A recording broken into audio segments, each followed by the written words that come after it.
Luggage বদলাতে রেস্টুরেন্টে এসে মায়ের হাতের বানানো খাবার খেয়ে সোনা বুঝতে পারলো তার মা এই রেস্টুরেন্টেই আছে। হ্যাঁ বন্ধুরা, আমরা এমনটাই দেখতে পাবো অনুরাগের ছোঁয়া ধারাবাহিকের আগামী পর্বগুলোতে। চারু সূর্যকে বলে এই লাগেজটা বোধহয় বিগ বং রেস্টুরেন্টেরই কারো একজনের সাথে এক্সচেঞ্জ হয়ে গেছে। ওখানে একজন মহিলা কাজ করে, নতুন এসেছে বোধহয়, তারই লাগেজ বোধহয়। তার চোখ দুটো না খুবই করুণ, মায়া জড়ানো। তখন সূর্যের মনে হয় কোনোভাবে কি ওই মহিলা দীপা।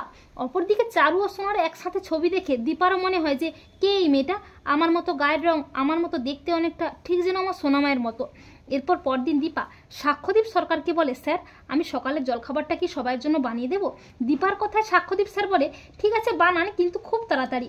দীপা জলখাবার বানায় আর দীপার হাতে রান্নার সুগন্ধে পুরো হোটেল একেবারে মমো করে। সাক্ষ্যদীপ স্যার মনে মনে ভাবে, বা রান্নার গন্ধটা তো বেশ সুন্দর বেরিয়েছে। অপরদিকে সোনা স্কুলের জন্য রেডি হয়ে যায়। সূর্য সোনাকে খাওয়াতে যায়, কিন্তু সূর্য ভুলবশত হিংসুকুটির নামটা বলে ফেলতেই সোনার মনে পড়ে রূপার কথা। তখন সোনা উত্তেজিত হয়ে খাবারটা ফেলে দেয়। এরপর চারুর সাথে সোনা বেরিয়ে পড়ে স্কুলে যাওয়ার জন্য।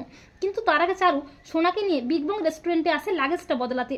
আর সেখানে চারু এসে দীপাকে বলে, সেদিন ভুলবশত আমি তোমার লাগেজটা নিয়ে চলে গেছি, তাই এটা দিতে এলাম। আর হ্যাঁ, আমার মেয়ে এসেছে, কোনো খাবার কি হয়েছে এত তাড়াতাড়ি? তখন দীপা অস্থির হয়ে বলে, আপনার মেয়ে এসেছে? বাইরে দাঁড়িয়ে আছে কেন? ওকে ভেতরে আসতে বলুন না। এই বলে দীপা ছুটে যায় সোনাকে দেখতে। দূর থেকে সোনাকে দেখে দীপা। দীপার মনে হয় যে ওর জন্য আমার সোনা মা, ইচ্ছে করছে ছুটে গিয়ে ওকে জড়িয়ে ধরি।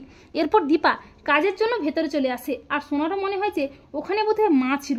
এরপর দীপা চারুকে বলে, আমি নিজের হাতে খাবার বানিয়েছি, আপনার মেয়েকে দেবেন।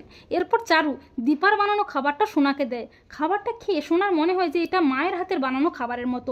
সোনা মনে মনে ভাবে, তবে কি ওই রেস্টুরেন্টে আমার মা আছে? তো বন্ধুরা, তোমরা এটাই চাও তো যে সোনা যেন দীপার হাতের বানানো খাবারটা খেয়ে বুঝতে পারে যে ওই রেস্টুরেন্টেই তার মা আছে? কমেন্ট করে জানাতে ভুলো না কিন্তু তোমাদের মতামতটি।